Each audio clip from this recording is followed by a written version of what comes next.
Welcome to Truman's Town Hall with your host, Matt Truman.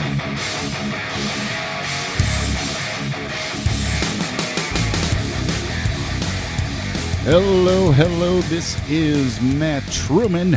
Thank you for downloading this episode. Thank you for sharing with a friend, and I appreciate each and every one of you downloading this podcast.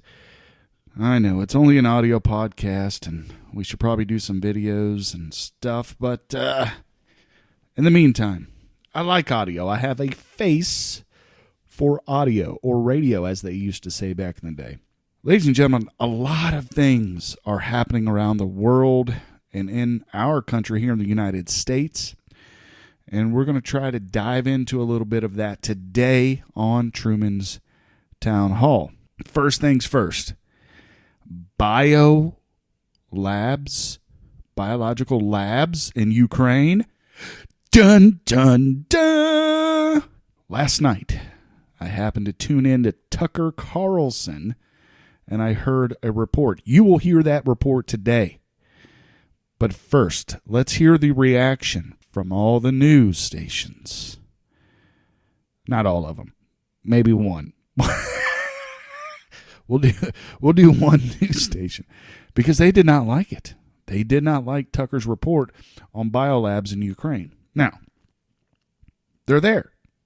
Tori Newman, who is the Under Secretary of State for the Joseph R. Biden administration, was testifying before Congress, and a Florida congressman asked her this question. Does Ukraine have chemical or biological weapons?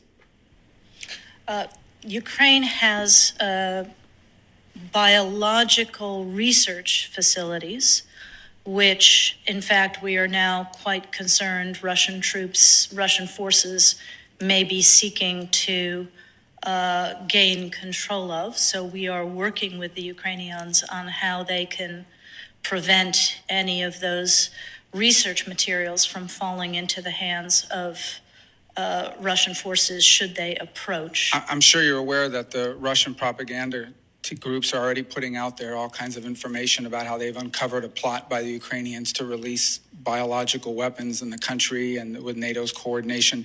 If there's a biological or chemical weapon incident or attack inside of Ukraine, is there any doubt in your mind that 100% it would be the Russians that would be behind it? There is no doubt in my mind, Senator, and it is classic Russian technique to blame on the other guy what they're planning to do themselves. Oh my. That's interesting, huh? Tori Newman. I just recently, and I believe I told everybody here, I just recently watched the Oliver Stone documentary, Ukraine on Fire. He discusses Tori Newman. So I knew about her from the documentary. Had no idea who she was until then, right? A lot of this stuff I'm catching up on. And there's so much. There is so much to all of this. It's hard to keep up on. And I believe governments utilize mass information, mass confusion to keep us confused, so we don't know what the heck's going on. So when they do something nefarious or creepy, that we're just going to say, no, there's no way. Because in our own lives, for the most part, right, we're good people. And we would never do sick, crazy, evil things like happens covertly around the world. No matter if it's the Russian government doing it, the Chinese government doing it, the United States government doing it. We can't fathom the crazy things that are done around the world. And their excuse, or better yet, their explanation, I think is a better term to say, is because you can't fathom it, we have to do it. And I can understand that in certain aspects. So I watched this documentary, Ukraine on Fire by Oliver Stone. He did this years ago. And then he did interviews with Putin. It's over on Showtime. I don't know. I haven't checked because I know Ukraine on Fire has been taken down from YouTube and a couple other places. It's hard to find on Prime Video, and that's I bought because I knew they'd take these down, and especially when we have these big incidents that happen around the world, I know they take things that isn't the positive narrative that's going out there. Everything has to be one-sided. Like the good guys are all good all the time. Does anybody really believe that? I make mistakes, right? I make mistakes. I do things that are wrong. I'm not a good guy all the time. I try to be, but I'm not. Okay? And sometimes folks think, like the bio labs in Ukraine are a good thing. So I heard about Victoria Nuland from this documentary, Ukraine on Fire. The documentary talks about the Maidan massacre and the Ukraine revolution and overthrowing of the Ukrainian government at the time. You can find Ukraine on Fire, and I recommend you watching it. I'm going to post the video that I did find.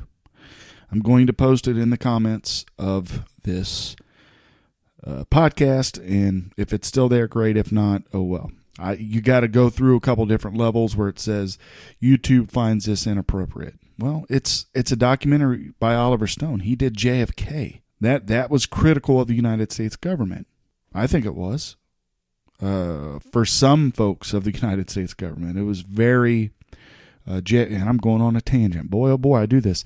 It was very much in favor of Jim Garrison, who was the prosecutor in New Orleans, who went after, I'm sure you folks have seen JFK. If you haven't, go watch it. Anyway, so I learned about Victoria Nuland through this documentary, Ukraine on Fire, and then I see her pop up with Marco Rubio recently, and then I watched Tucker Carlson talking about these biolabs, because then he watched Marco Rubio question Victoria Nuland. So I'm like, it's all connected, folks. It's all connected, and you have to pay attention because there's a lot of propaganda out there. Do we truly know? They're talking about civilians being targeted. Russians are targeting Ukrainian civilians. It's possible. I don't know. I'm not there. Right? It's quite possible. But are they? Got to question things like that. Because the Russian military, to me, it seems like they're kind of laying back. At first, I was like, man, these guys are weak. And then you start to think about, you know what? They got better weapons. They have better soldiers. They're not going whole hog on this invasion. Why is that? Is it to protect civilians? Is it to protect, as they say, their countrymen? Because they believe, I don't know. Is it their countrymen? Do you go to war with your brother? Well, sometimes, right? We've fought brothers before. If you have a brother. I grew up with 2 brothers. Anyway, so here's what the other media sources. Man, I just bloviated. Hopefully you enjoy it. But welcome to Truman's Town Hall, ladies and gentlemen. I'm going to play a news source I tried to record today about the Tucker Carlson report, and then I'm going to play the full Tucker Carlson report. You decide for yourself. Ladies and gentlemen, this is MSNBC. There with that. But what Russia does is they take that information, distort it, turn it around, and turn it into disinformation. And that is what has U.S. government officials concerned. What Russia does, right? You got that.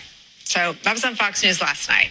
That was the network's national security correspondent, Jennifer Griffin, and she had to explain Russian disinformation and then shut down Russian disinformation specifically about Ukraine having bioweapon labs that Russia says it may use to launch a biological weapons attack. But importantly and notably, she was also knocking down disinformation in that segment and addressing something that happened on her own hour, just in the hour before that appearance. Because during Tucker Carlson's show, Tucker Carlson led with and amplified. He chose to start his very, very highly rated program by amplifying Russia's false claims that Jennifer Griffin, Fox News national security correspondent, knocks down, ones that have been disputed by top U.S. intelligence officials.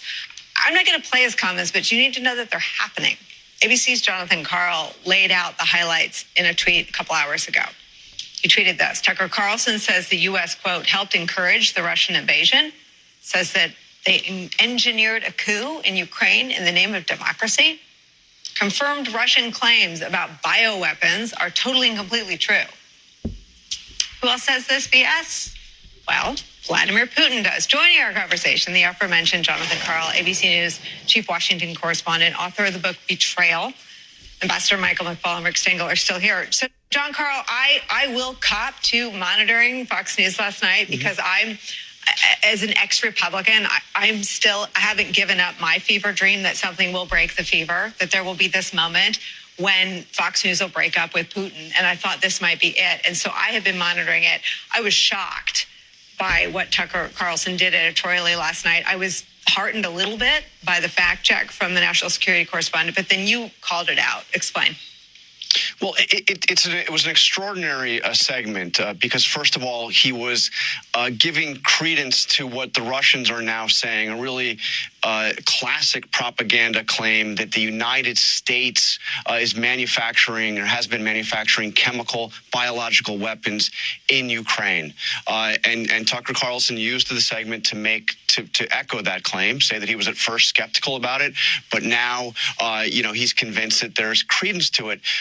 He laid it out, but what I thought was particularly noteworthy about this, Nicole, is it wasn't just this latest claim that he was giving credence to, but he was echoing exactly what Vladimir Putin has been saying actually for years about Ukraine, that the 2014 revolution that saw the ouster of Viktor Yanukovych, the pro-Putin president of Ukraine, was engineered by a State Department official, by a single official, Tori Newman, the same official that he mentions in conjunction with these biolabs. He makes the claim that when she said something that has been factually known for a long time, that there are biological laboratories in Ukraine, he takes that as an acknowledgement that what Putin is saying is true, that the United States is financing and supporting efforts to make biological weapons in Ukraine. Again, absolutely no evidence to it, but it's precisely what Putin has been saying, and not only what Putin has been saying, but what Putin has been saying to justify the invasion of Ukraine. All right, MFME thief. You guys want to listen to Putin's right-hand man, Tucker Carlson? The Russian himself, Tucker Carlson. Sounds like a banker's name. Anyway, let's listen to the propaganda, folks. Russian propaganda coming at ya. Good evening and welcome to Tucker Carlson Tonight. If you had told us just 4 days ago that the Biden administration was funding secret biolabs in Ukraine, of all places, we would not have believed you. Yeah, I don't think we're going to put that on TV. No thanks. Then if you told us that not only did the administration fund these secret biolabs in Ukraine, but that they then failed to secure the deadly contents of those labs before the Russian invasion, an invasion they knew was coming, an invasion they helped encourage, if you had told us that 4 days ago, we would have dismissed you as a nut. It was just too preposterous. We would not want anything to do with a story like that. There was no way it could be true. It's too far out. In any case, we already knew for a fact that that story was false. How do we know that? Because we read USA Today, America's newspaper. Within hours of the Russian invasion, USA Today published a rebuttal to all those crazies who are yammering on about secret Ukrainian biolabs. Here was the headline. Fact check. False claim of U.S. biolabs in Ukraine tied to Russian disinformation campaign. So if you look carefully at the story, and we did, because we were interested, you notice that this fact check was sourced to Ukrainian government unnamed officials and then Biden State Department officials. So these were not exactly objective sources on this subject, but still, the story seemed definitive. It was totally emphatic. Quote, Russia has teamed up with China to further amplify the false claim of U.S. labs in Ukraine. Okay, USA Today says it's Russian disinformation. Maybe it is. On to the next story. But the fact checks didn't stop. That was weird. We kept seeing the same fact check again and again. It was almost like, despite endless official clarifications, some people refused to believe the Biden administration. They preferred Russian propaganda instead. And we assume they must be QAnon members. We assume that because Foreign Policy magazine told us that. According to Foreign Policy, QAnon, whatever that is, was frantically disseminating, quote, false claims of U.S. biowarfare labs in Ukraine. Those labs obviously didn't exist. It was all just another lie from the Russians, who lie for a living.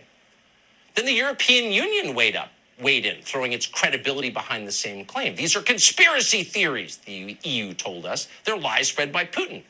An EU spokesman then reminded us that, quote, the credibility of information provided by the Kremlin is in general very doubtful and low. And that was good to know. Quote, Russian disinformation has a track record of promoting manipulative narratives about biological weapons and alleged secret labs. Yeah, we're not going to do a segment about secret labs in Ukraine. Last thing we want to do on this show is traffic in Russian disinformation spread by QAnon. So we took a pass on that story.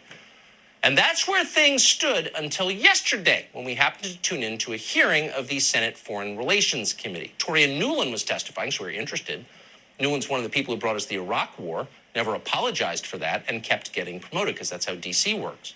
Tori Newman is now Joe Biden's Undersecretary of State in charge of Ukraine, and she knows a lot about Ukraine. In 2014, Tori Newman engineered a coup in Ukraine in the name of democracy, of course. So she is a highly informed source about Ukraine. So she was having this colloquy with Senator Marco Rubio of Florida during her testimony. And at one point, Rubio took a tack that we were not expecting at all.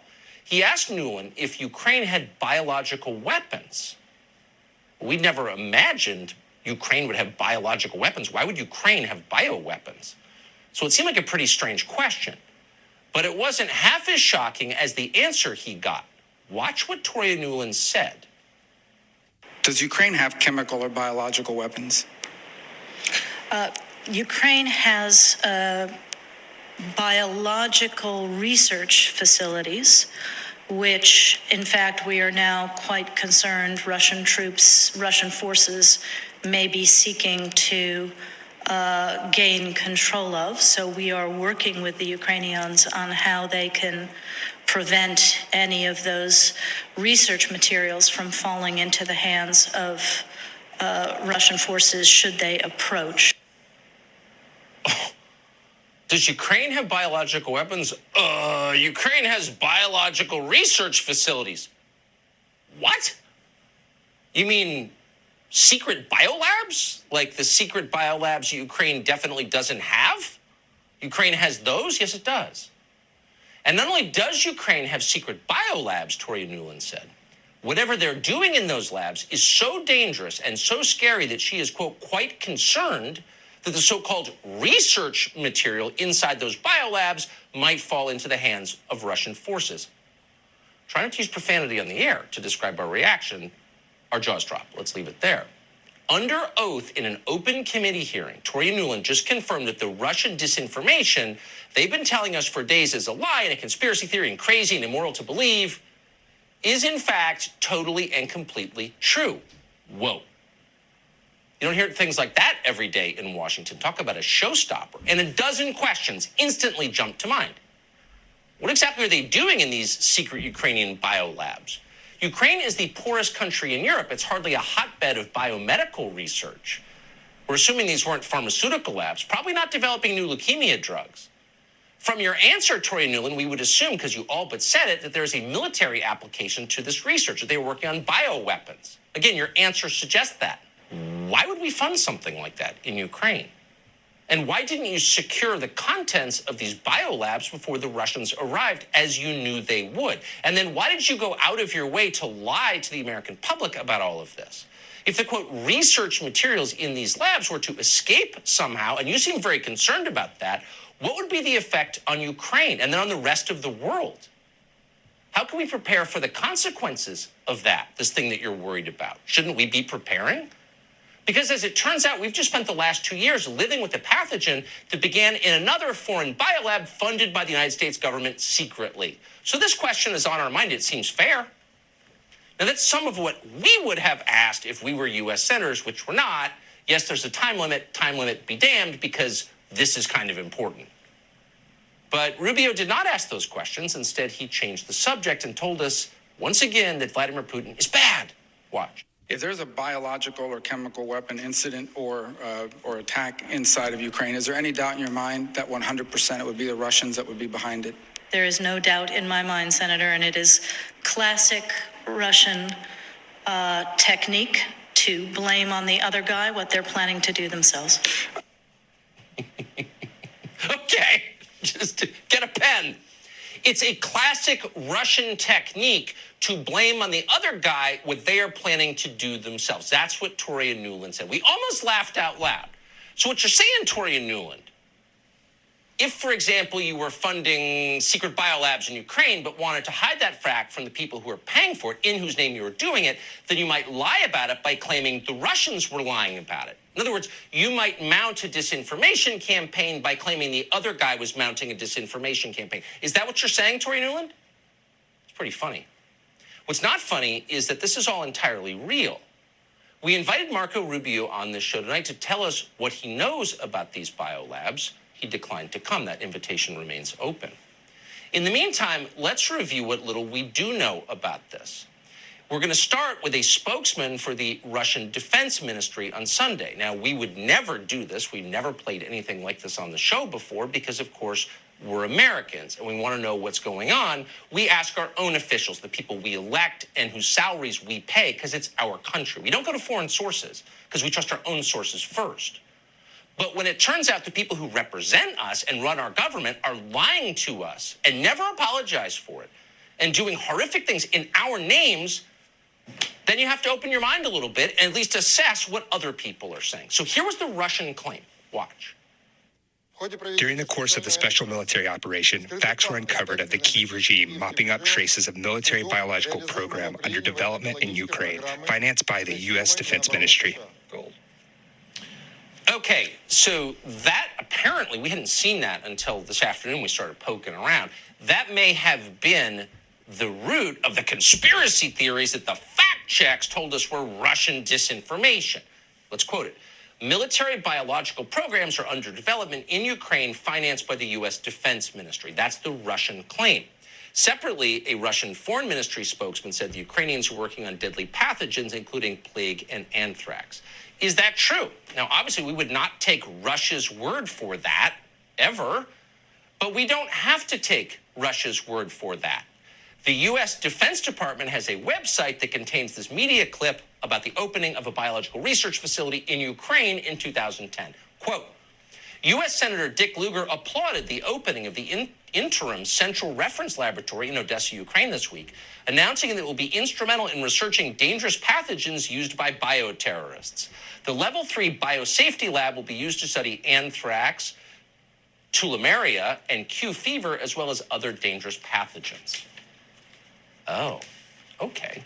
Then the National Pulse dug up a 2011 report from the U.S. National Academy of Sciences that also explained that the Odessa-based laboratory, quote, is responsible for the identification of especially dangerous biological pathogens.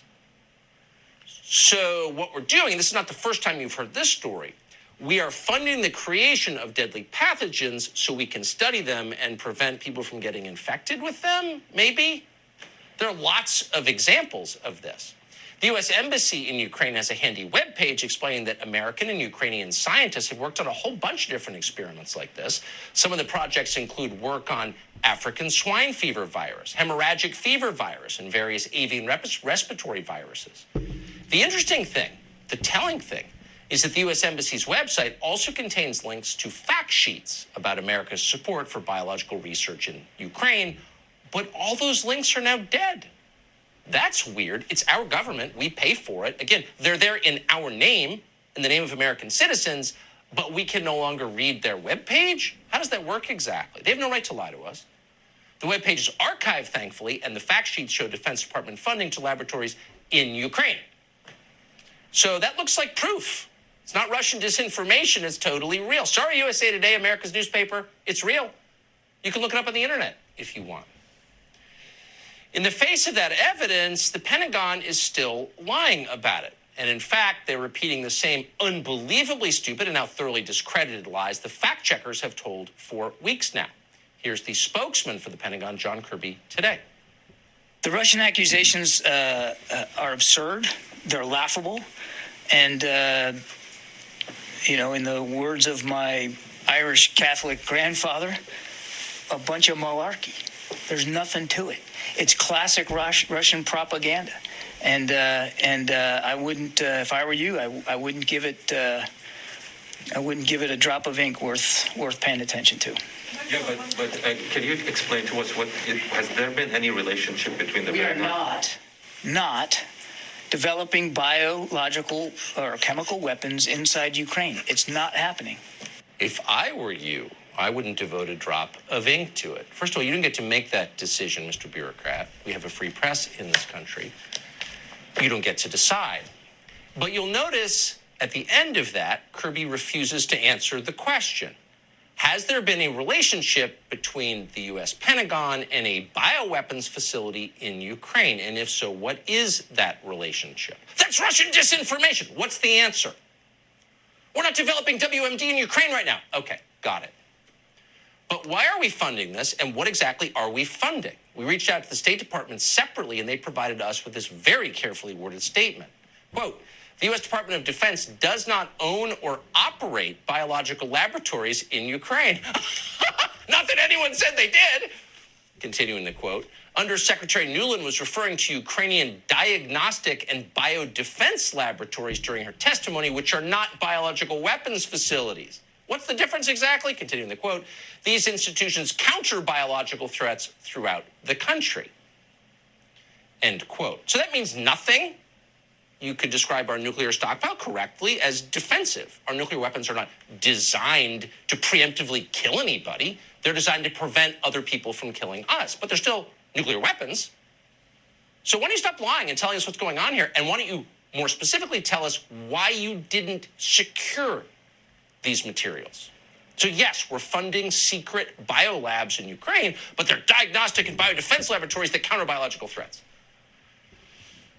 Okay. If these are purely defensive labs, why was Tori Newman so concerned that Russians would get a hold of the materials from these facilities?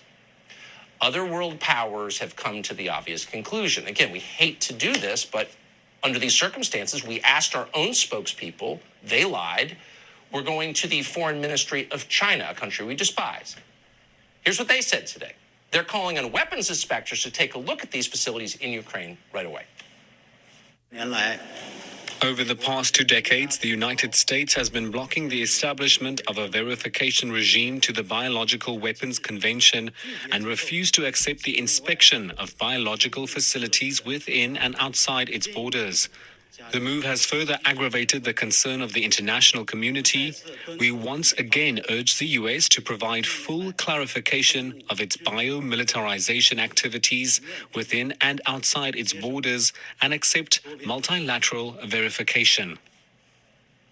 Oh, they're putting Russian, Chinese propaganda on the screen. Yeah, we did. We also put U.S. government propaganda on the screen. And the difference is we expect to be lied to by foreign governments. We're not globalists. We believe in one country. It's this country, the United States. We do not expect to be lied to by our government, and we won't accept it. But let's get to the substance of what the Chinese government just said. And we never agree with the Chinese government on anything. But in this case, they make a fair point. We now know that dangerous biological agents, whether you call them weapons or not, is completely irrelevant because they can be used as weapons. Is a gun a weapon? Not when you're quail hunting. When you're in a gunfight, it is. It's a ridiculous semantic debate. Dangerous biological agents remain, thanks to the Biden administration, unsecured in a chaotic war zone. At some point, we need to know how that happened. Who made those decisions? We have a right to know. And let's hope someone in Congress, apparently not Marco Rubio, but someone else, will get to the bottom of it. But in the meantime, we pray that somewhere in the United States government, there is an adult who cares enough to get this situation under control immediately. There he was, Russian propagandist himself, Tucker Carlson. Is it me, or when he gets all giddy, it's kind of funny. He's like, I can't believe the Russians. Anyway, is he a propagandist, or did he deliver some fair arguments? You know, it's easy to dismiss folks, and someone brings up a fair argument like Tucker just did. He said, nope, that's Russian disinformation. It's the way things go. They just dismiss it. You're a racist. That's Russian disinformation. You're an anti-vaxxer. Yeah, I mean, without any proof. Folks bring ideas and questions into arguments or into discussions, if you will. Important discussions. Didn't the COVID-19 virus come from a wet market in China? No, it was actually, there is documentation that it's possible that it leaked out of a Wuhan lab funded by whom? The United States government. Oh, wow. Folks, I'm not saying it's true, it's accurate. I'm just saying maybe look into it.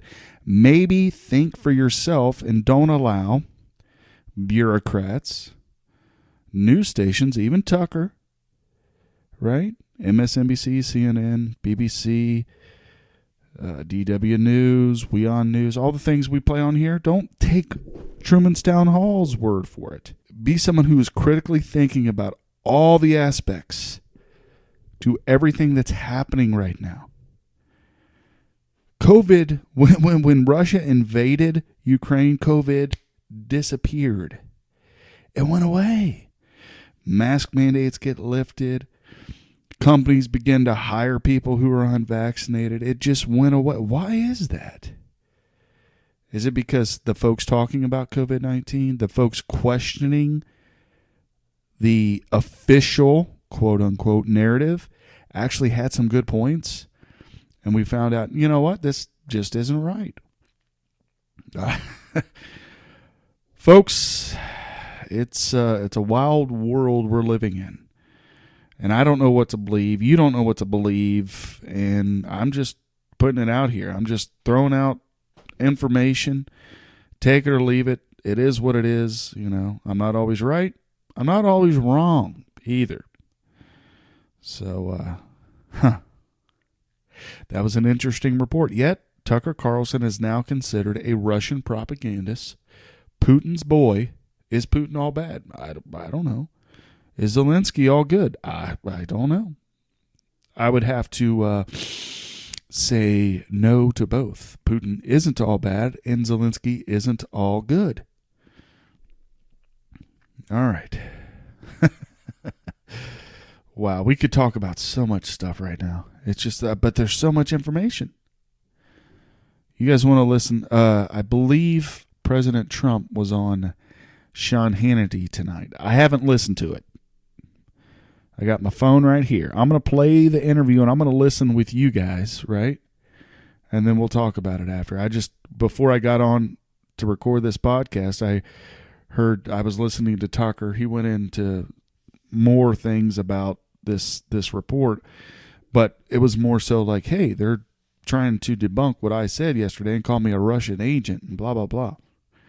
But so as it does, it bleeds into Sean Hannity, and he said he was going to have President Trump on. So let's listen to President Trump on Sean Hannity. Don't know what he's going to say, but hey, why not? I should say former President Trump. Thank you. Joining us now live on the phone, the 45th President of the United States, Donald J. Trump. By the way, I noticed you got canceled again today, and you may not know it yet, but you were on the Full Send podcast for an hour. You made them number one on all of YouTube podcasts. You reached nearly 6 million views, and then immediately YouTube removed the video. I guess if your name's Donald Trump, you get canceled. If you're an Ayatollah in Iran and you threaten to wipe Israel off the map, you don't get canceled. Maybe you can explain that to me. Well, it's the Nelk Boys, and I was asked to do that by a tremendous guy named Dana White, Dana White of UFC, and he said, would you do an interview with them? And they're hot as a pistol, and they have, the top show or something. And so I did it, and we had a lot of fun. It was a half hour or so, and it became very much a sensation. I guess they had 6 million hits in a very short period of time. It was the number one they've ever done. And then I told them, I said, don't worry, it'll be taken down because I'm doing it. It'll be taken down. We talked about very good things. And we talked about a lot of good policies, including energy independence and all of that. And I just heard a little while ago they got taken down. This is not a free press. Big tech is a disaster. and our country is a much different place. What they're doing is really terrible. This is what they do in Russia. You know, if you look at Russia, Russia doesn't know. The people in Russia, they don't even know that they're fighting a war with Ukraine because they have no press. But we don't have a press either. We don't have a press either where they can do that. We had a very good conversation. 4 young guys, great people, great, and, you know, hot show. Dana White only knows about hot. And this was the best show they've done, I guess, in terms of views by many times. And they actually took it down. And really what it is, Sean, is they've taken away the voice of the people. And I don't think the people will stand for it any longer. This is what's happening, and this is what happens in other countries. Not supposed to happen in this country. Let me ask you, Mr. President, you see what is going on with Vladimir Putin. He invaded a sovereign country. You see that a maternity hospital was hit yesterday. You see that entire neighborhoods have been leveled. We showed some images. There was a mass grave of about 70 people. We've seen dead bodies of men, women, and children in the streets of Ukraine. Your reaction to what you're seeing? Well, my reaction is it's so sad because this would have never happened. If we had the Trump administration, there was no chance that this would happen. And I know him well. And this was not something that was going to happen at all. And next you'll see. I mean, let's see what happens. Let's just watch. But when this horrible situation happened in Afghanistan, it's not even believable how incompetent it was. The way they withdrew or surrendered or whatever you want to call it. Bad things started happening for our country. The border's bad. A lot of things are bad. Inflation's bad. But the way they got out of Afghanistan looked like a complete surrender. And I'll tell you, Putin was watching and President Xi was watching and the leaders in Iran were watching and Kim Jong-un was watching, North Korea. They were all watching, Sean, and I'll tell you, bad things started to happen. They no longer respect our country, and that's how this came about. It would have never, ever happened, and he understood that. We talked about it, and we talked about it strongly. Let me ask you something, because under the Biden-Obama administration in 2014, they annexed Crimea. Nothing happened when you were president. And now this just happened with Ukraine once again, and now they're invading the whole damn country, and innocent men, women, and children are getting killed. And let me ask you, you say under your administration this never would have happened. Why do you say that with such confidence? Well, before I answer that, I'll tell you that under the Bush administration, it was Georgia. Not the Georgia that we know and love, but Georgia nevertheless. It was Georgia. And so it happened, but nothing happened during our administration. And that includes with Taiwan. Now they're flying bombers right over the middle of Taiwan. That didn't take place. Nobody discussed it. And I also had the conversation with President Xi of China. But I had a very strong conversation with President Putin, and he understood. And I won't go into the great details of the conversation because nobody has to know that. But I will tell you, it never, ever would have happened.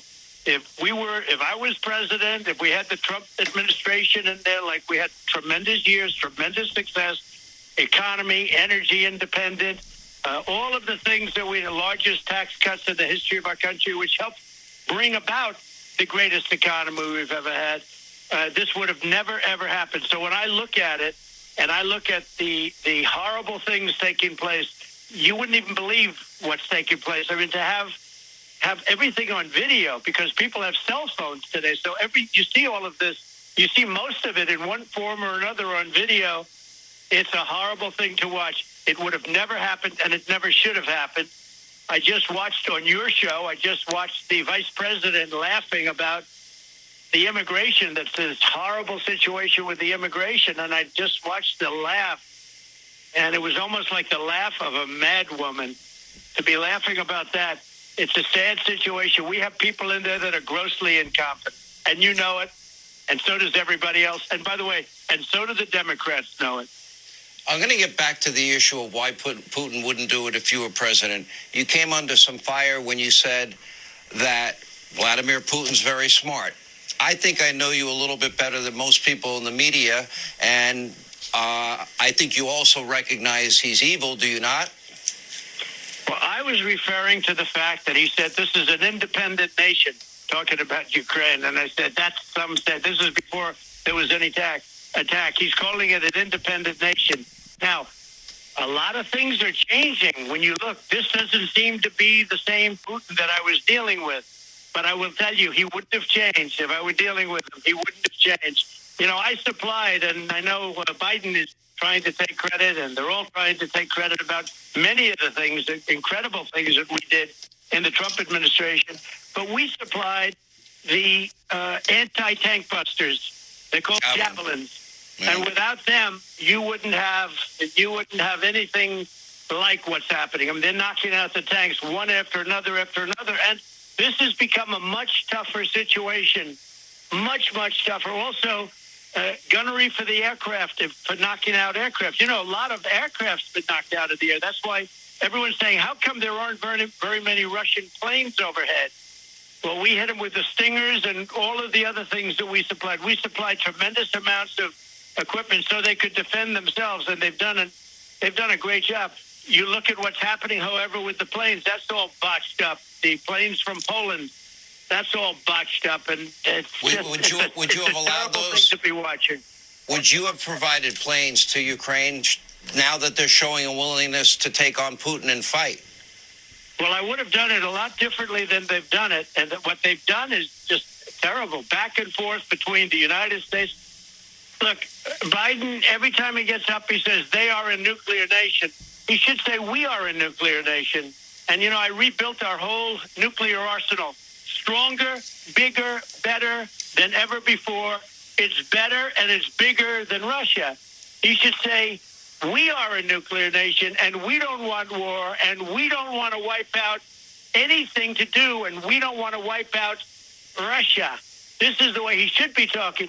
Instead, he's saying we don't want war. We're not. You know, he doesn't talk about our nuclear capability. He keeps saying that they are a nuclear nation. We don't want war. And he's playing right into Putin's hands when he does that. But Putin's having a lot of trouble right now. He's having big, big trouble because he thought this was going to be a 48-hour deal. And the Ukrainians are good fighters. And largely, to a large extent, or certainly a big help, was the fact that we gave them a lot of javelins. You know, they say, I don't know if you know, Sean, they say that Obama, Biden gave them blankets and Trump gave them anti-tank busters and javelins. Mr. President, I've been able to confirm about the last 18 months, if my memory serves me well, of your presidency, the Taliban, they didn't kill a single American. I have been told, people that heard the conversation with you and the head of the Taliban, and you got criticized for even negotiating with them, but you were pulling out, and you were going to leave X number of troops in place, and the military would leave last. You confirmed all of that to me. But people told me before you ever began the negotiations that you said to the head of the Taliban, let me make sure you fully understand me, or something to that effect. I'm paraphrasing. That if we make an agreement and you don't follow every dotted line, every dotted I, cross T, every period, every comma, I will blow you to smithereens. And I know where you are right now. And you gave the head of the Taliban his exact location. I'm asking that, number one, is that true? Would you confirm that? Number two, as it relates to Vladimir Putin, you say under your watch he would never be doing what he's doing now. Did you have a similar conversation with him?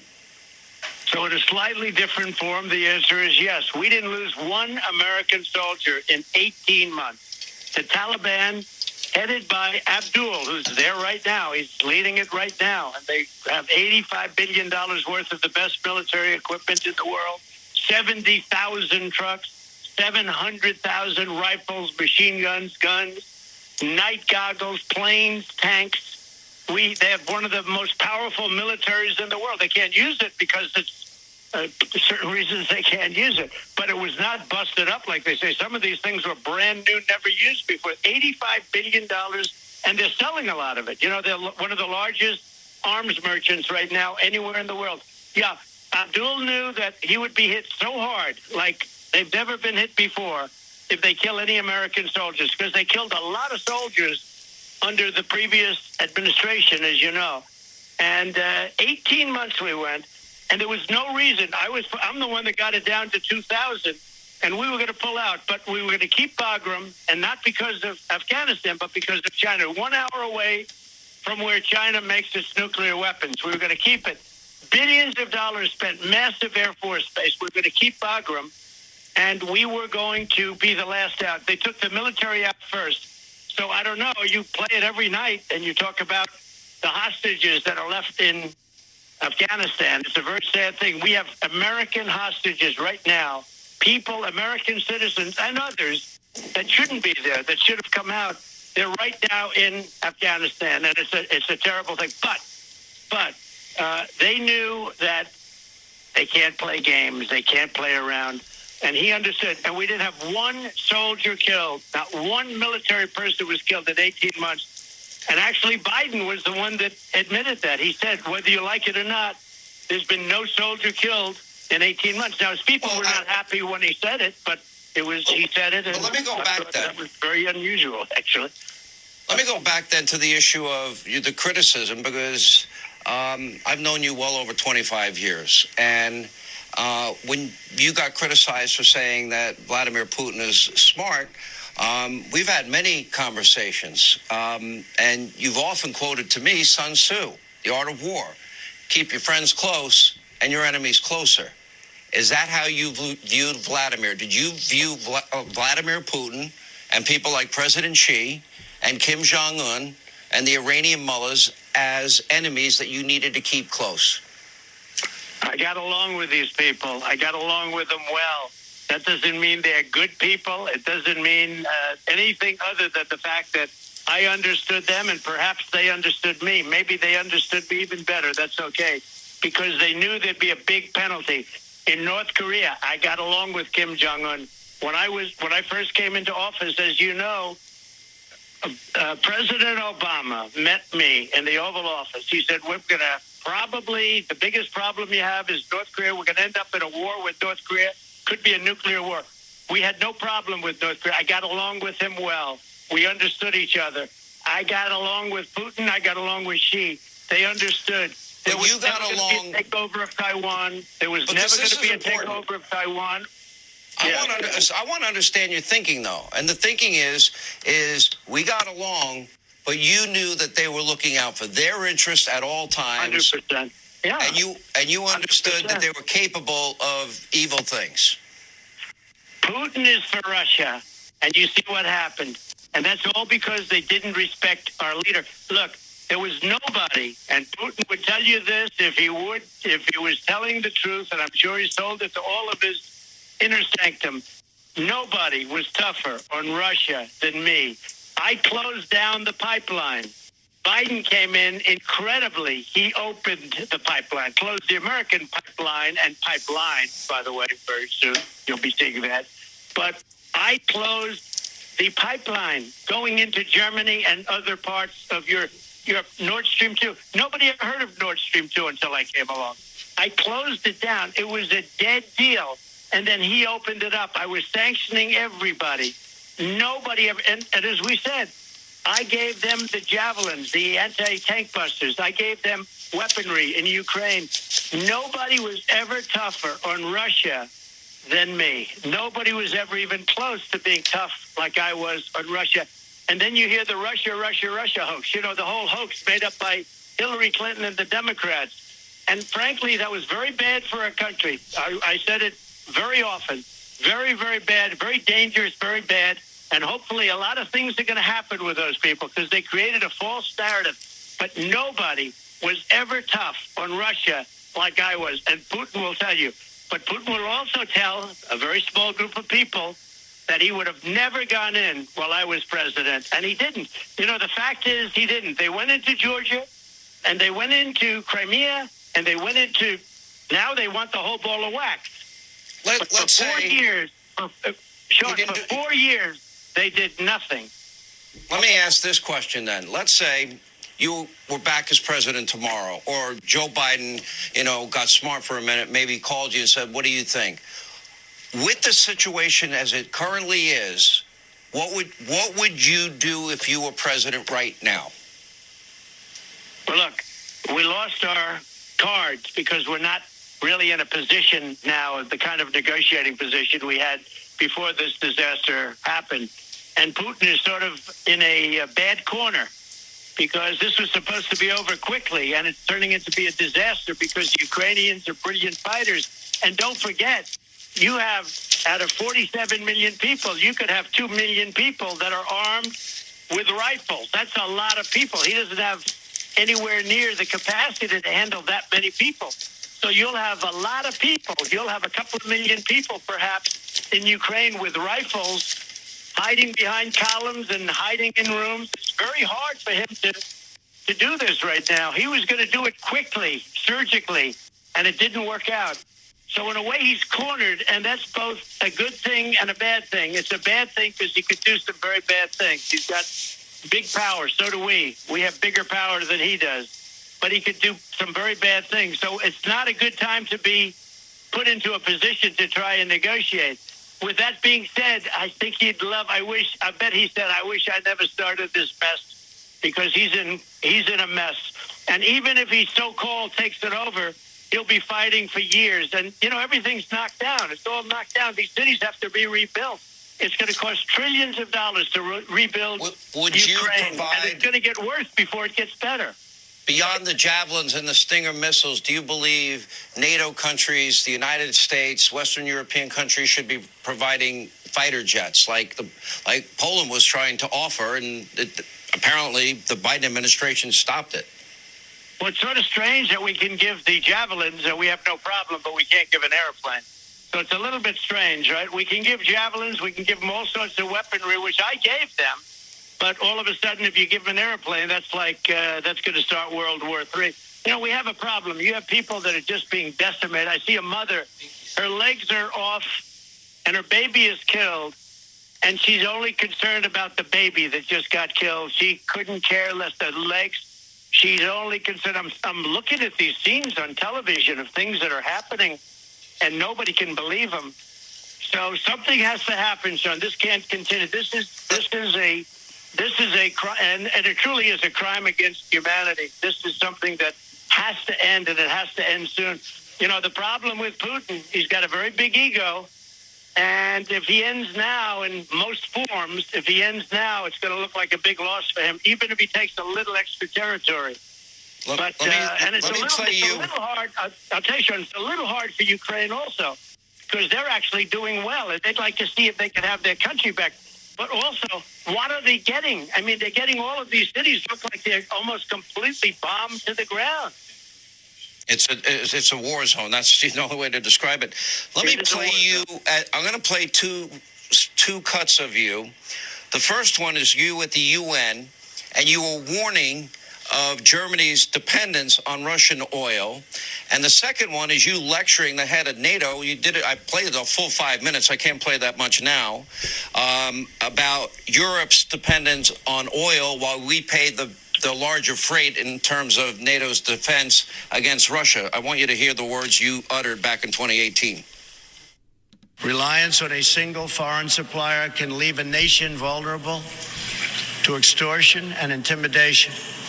That is why we congratulate European states such as Poland for leading the construction of a Baltic pipeline so that nations are not dependent on Russia to meet their energy needs.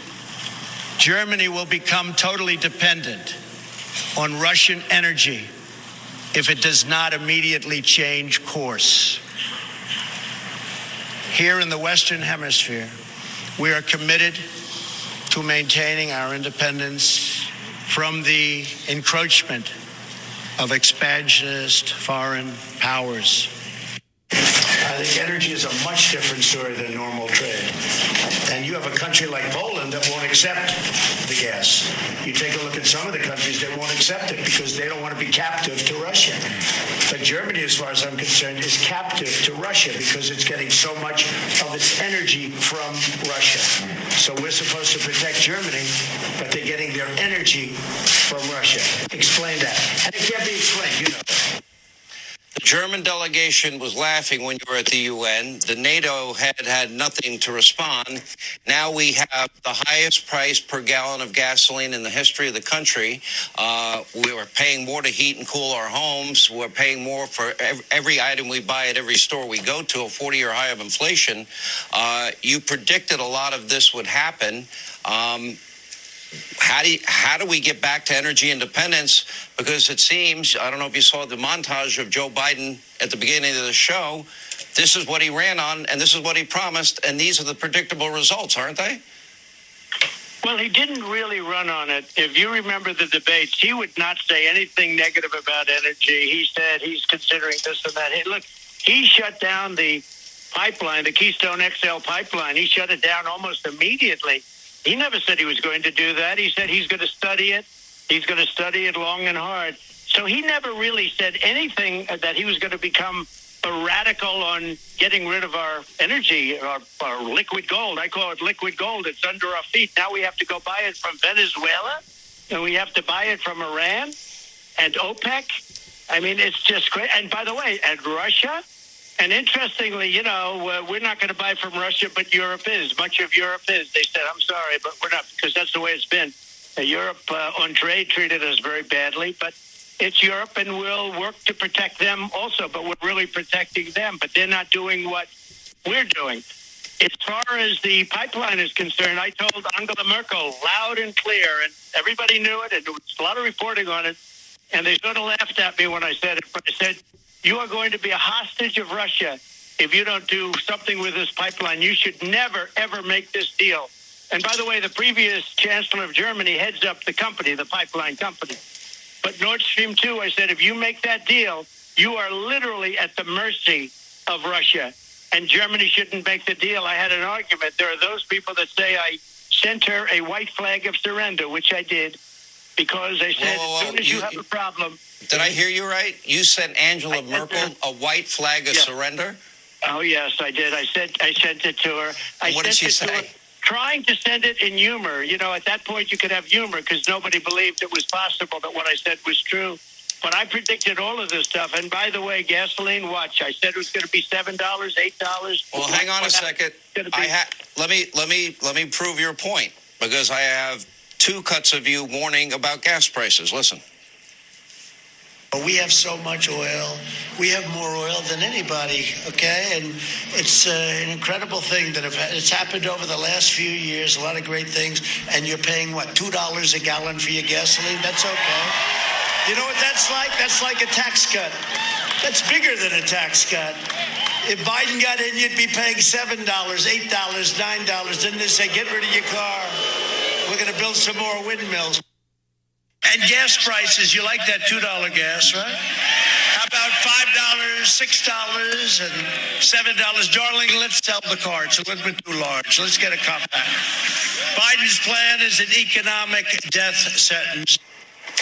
You were right, and now you're right. I never thought I'd see this country that I love with all my heart and soul be begging a murdering thug dictator like Maduro in Venezuela, begging OPEC, who's continually been rejecting Joe's pleas and begging for more production. And I never thought in my lifetime that we would be begging or doing another deal with Iran that would include importing oil and making the mullahs of Iran rich again. And yet that's where we find ourselves today. Your reaction? So Maduro of Venezuela was ready to give up. Had we been elected, which we were, had we been elected, I will tell you, Maduro would have given up. They were ready to just concede. They couldn't have gone on any longer. Now it looks like they've got some valuable assets. They have a lot of oil, and they have a lot of, it's rough oil, frankly. It's expensive, but at this price, they have a lot, almost more than anybody. He's going to be a rich person. It's going to be a rich country. You could say a rich dictatorship. And when you look at NATO, what we did with NATO, they were not paid up. They were delinquent. You have 28 countries. There were only 8 of them that were paid, including the United States, which was far more than paid up. We paid for all of the people that weren't paying. And I said, you have to pay your bills. And if you don't pay your bills, we're not going to protect you. They asked me that question. We're not going to protect you. If you're delinquent, we're not going to protect you. And as soon as I said that, They paid hundreds of billions of dollars right into the till. The Secretary General, who is a wonderful guy, Stoltenberg, he's my biggest fan because he never thought it would happen. Obama would go there and make a nice speech. Everybody went there. Bush, they all went there and made the speech. Nobody said, hey, wait a minute, you guys aren't paying your bills. We're protecting you. So they took advantage of us on trade. And on top of that, we took care of their military protection. And that stopped. So NATO now has at least the money, but it has been a little bit of a paper tiger. Now we'll see whether or not they hold together. But something has to be done about this killing. This is a savage situation. Nobody's ever seen anything like this. Let me put up on the screen a poll. It's out by the Trafalgar Group. That's Robert Cahaley. I think he's one of the best pollsters, him and Matt Towery in the country. And now that President Biden has made the decision to ban Russian oil imports, which of the following places would you most support replacement oil coming from? 76.5% say Alaska, Texas, Pennsylvania. In other words, the U.S., 14.9% say Canada, 4.5% say Venezuela, 2.2% say Iran, and 1.9% say Saudi Arabia. Well, it seems overwhelming to me that Americans prefer to go back to your policies. You did leave office with the country being energy independent and a net exporter of energy, something we hadn't achieved in a long time. But if you listen to Biden, it's a little sleight of hand. We outproduced in our first year more oil than Donald Trump did in his first year. But you were handed off their horrible energy policies in the first place. So you had to reverse it, and you ended up with energy independence. So it's another dishonest moment for Biden. We took over nothing. We took over, everything was dead. We just took it over, and we did great. And by the time we finished, we would have been bigger than Saudi Arabia and Russia combined. And we had another thing called ANWR. Ronald Reagan tried to get it approved. Everybody tried to get it approved. That's the biggest, perhaps as big as Saudi Arabia or bigger in Alaska. And we had it done. I got it done. It was totally done. It was approved. We got it in our big tax cut bill. It was all approved by the House, by the Senate. I signed it. It was done. And they came in and they ended it immediately, almost on the first day. And Lisa Murkowski from Alaska, should have never approved that person that came in, because the person, one of the first acts is to end ANWR. This was as big, perhaps, or bigger than Saudi Arabia in Alaska. Would have been jobs forever, would have been energy forever. And now we have to start it all over again. So it's just a sad thing. But we would have been bigger than Saudi Arabia and Russia combined by far. And we became number one, and also totally energy independent. We didn't have to go to the Middle East anymore. We didn't have to go to OPEC anymore. And we were at $30 a barrel. We were at less than that during certain points of my administration, as you know very well. But we had inexpensive energy, under $2 for gasoline. And now you're going to be, I see today that even normal, beautiful Midwestern states are paying $4 and $5. In California, it's almost $8. But it's going to go much higher than that. It's going to be a shock like this country hasn't had in a long time. Let me ask you, Mr. President, about inflation. When you left, the consumer price index was 1.4%. Today, a 40-year high of inflation. CPI is 7.9%. If we use the old standard of measuring CPI and inflation, it'd be 16%. If we use the method in the Carter years. Every single American, Wharton School of Business estimates, is paying anywhere between $3,500 to $5,000 a household. Now we're looking at, with these new record high gas prices, it's going to cost maybe the average family another $2,000 a year. Americans simply can't afford this. We have 3 more years of this. What are the American people to do? Rick Santelli had a pretty good line. He said, first it was transitory inflation. Now it's corporate greed. Now we're blaming Putin. They blame everybody but themselves, because these numbers represent the pre-invasion of Ukraine. So the Wharton School, which I love, is the best. And they've been pretty accurate in a lot of predictions, I will tell you that. And the numbers that you're seeing right now are peanuts unless we do something fast. And it starts with energy. if you don't bring down energy costs, because it's a shock. Energy is so all-invasive. It's so powerful on every business, whether it's the trucks or the ovens that cook the bread or anything. Everything is about energy. And if you don't get those costs down, you could really reduce inflation fairly rapidly if you solve the energy problem. But with energy doubling and tripling, as you're going to see, it's already started, but it's going to get a lot worse before it gets better with the attitudes of these people. You know, this Green New Deal is going to destroy the country. These people don't know what they're doing.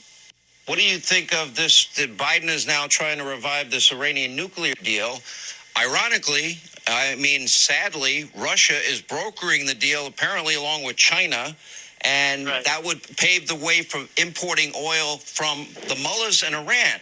Now, I thought the last deal was dumb. To me, this one's dumber. If that deal happens, you can say that's very potentially the end of Israel. I don't think Israel can allow it to happen, and this country can't allow it to happen. When I terminated that deal, that was such a bad deal. First of all, it was a very short-term deal, but it gave them a very open pathway to having nuclear weapons, and you cannot let Iran have a nuclear weapon.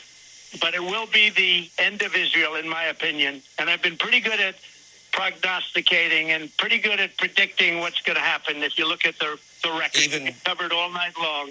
But it'll be a very bad blow. I don't believe that Israel can allow that to happen. And now what they have is, I mean, think of this. They have Russia and China negotiating the deal for us. And they want billions and billions of dollars. Again, if the Trump administration continued on in place, we would have already had a really good deal with Iran. Everybody would have been happy. It would have been done, and they would have never had a nuclear weapon. They were ready to do it. But now China's buying, as you know, millions of barrels of oil.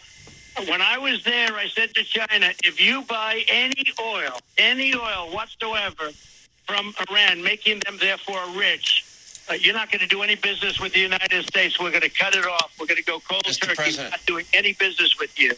And, unfortunately. We have 30 seconds left. Your thoughts on 2022, and are you going to run in 2024? Less than 30 seconds. Well, I think we're going to have a tremendous victory in the House. I think we have a really good chance at we have some great people in the Senate. And I think a lot of people are going to be very happy in 2024. We have to take them all back. There's no doubt about it. I don't think things can get much worse. President Trump, always great to have you. Thank you for your time. And unfortunately, that is all the time we have left this evening. We always thank you for being with us. You make this show possible.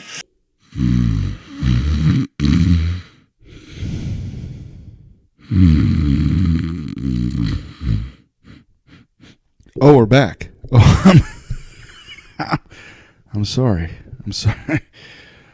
Wow, that was long. Let me. I could tell you. Oh my goodness. So, from listening to President Trump, he would deliver aircraft to Ukraine. Okay, World War III. He would. I don't know. My reaction. He said some good things in there. And he's right on a lot of things. But the aircraft to Ukraine, I think the Biden, I know. All right, don't easy. Don't turn the podcast off. Just listen. I think the Biden administration did a good job not delivering aircraft to Ukraine. Yes, we've sent Javelins and Stingers. Russians are used to that. Look at Afghanistan. They had to roll out Afghanistan because we sent Stingers to the Mujahideen, and then the Muj. What'd they do? They turned on us. I thought, listening to that, and folks, that was, you listened to it, and I listened to it. Now I'm talking about it. It's the first time I listened to it. I thought that poll was interesting. That, of course, America should be pumping oil. Yeah, of course. Who doesn't agree with that? Well, the Biden administration. They're idiots, right? They made one good decision, not sending aircraft to Ukraine. However, I thought the poll was interesting because Saudi Arabia was last, even over Iran. You know why? I'm going to tell you why.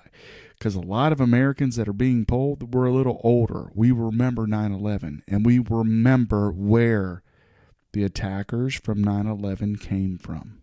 Saudi Arabia. Yeah. It was like, what was it? 19 out of the 20 hijackers were from Saudi Arabia. We remember. Those people are not our friends. And I like how, the Sun Tzu quote that he talked about. Sun Tzu, man, come on. You can't go wrong with Sun Tzu. Or On War with Karl von Clausewitz, right? The great books that all the generals read. Guess what? I own both, and I've read them both. Clausewitz, wow, that's a long book. It's like 800 pages. It's long, 886 to be exact. But who's counting? Folks, I love history, and that's what I talk about. Anyway, wow, Trump is long-winded, man. That was I don't know, maybe it was just long-winded for me because I'm not the biggest Trump fan. I agree on a lot of things that he does. Would Trump be better as president now than Biden? Of course he would be. Of course. There's no getting around it. Would Trump be better president than Obama? Yes. Better than Bush? Yes. Better than Reagan? Oh, now we got a debate. All right. TruePodcast@gmail.com. Trump or Reagan? Who do you like better? All right. We got folks from Australia listening right now. Folks from India, Belgium, Finland. Folks from all around the world. Great Britain. Hey, I'm half British. Well, kind of half British. Half British, well, it's kind of Ireland. I'm more Irish. Folks, it's crazy.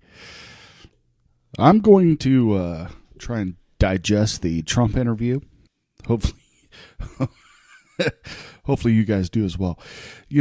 We talk about a lot of serious stuff here on this podcast. I'm going to end this podcast with a joke my late father told me back in 1989. My dad was a car salesman, and he was pretty good sometimes. The first car phone I ever saw was from a BMW my dad drove home from the car dealership, and we all thought it was the coolest thing ever. We ran out to the car, and he was like, yeah, I got this BMW, has a demo, and it's got a car phone. I was like, Dad, can we call somebody? He was like, no, you cannot. But anyway, he would always come home and tell us jokes that he heard from other car salesmen, and it was hilarious. A lot of them were very inappropriate, probably as inappropriate as the one I'm about to tell you. More, I couldn't say on the on the podcast because I'd probably be canceled. But it was the 80s, 90s, right?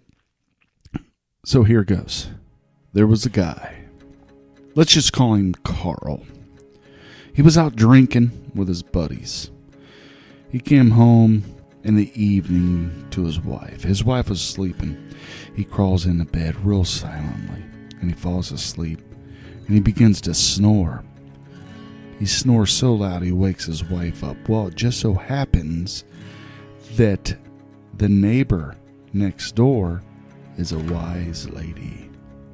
She has, the wise lady with the crystal ball. Yeah, that's her. So the wife walks over to the neighbor's house and she says, listen, my husband's over there snoring and I can't get him to stop.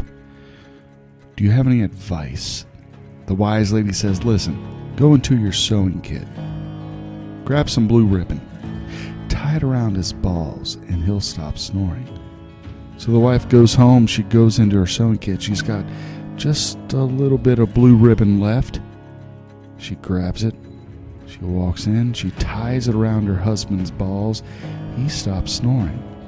The dog rolls in, lays at the foot of the bed, and he begins to start to snore. The wife wakes up from the snoring of the dog, and she goes into her sewing kit, and with the blue ribbon gone, she grabs some red ribbon. She cuts it off with some scissors. She walks back in, ties it around the dog's balls, and the dog stops snoring. About an hour later, the husband wakes up. He's got to take a whiz. He lets the dog out. The dog's running around. He's looking. He's noticing the red ribbon tied around the dog's balls. He goes in. He takes a whiz, and he notices the blue ribbon tied around his balls. He goes to let the dog in, and he goes, "I don't know what happened to us tonight, Fido, but we sure came in first and second." Thank you for downloading Truman's Town Hall. Thank you for sharing with a friend. Please share with a friend. Next week we'll have another podcast. You know, I end with a light note, but I pray that this world figures something out. I pray for each and every one of you. I will tonight. I'm going to pray for you guys. You know, we're too connected, folks. We're too connected to hate each other or dislike each other, really. Hey, I love you. There's a lot of folks out there that love you. Just keep doing what you do, and, you know, we'll get through all this stuff. I pray for you. I know there's a lot of folks out there praying for you. You know, I don't ask for anything on this podcast, just that you share with a friend. So if you do that, I appreciate it. If you don't, you listen, I appreciate it still. If you don't listen, and this is your last podcast, well, thanks for listening. If you made it this far, it's like we're an hour and 20 minutes into this. So anyway, thanks, folks. We'll talk to you next time.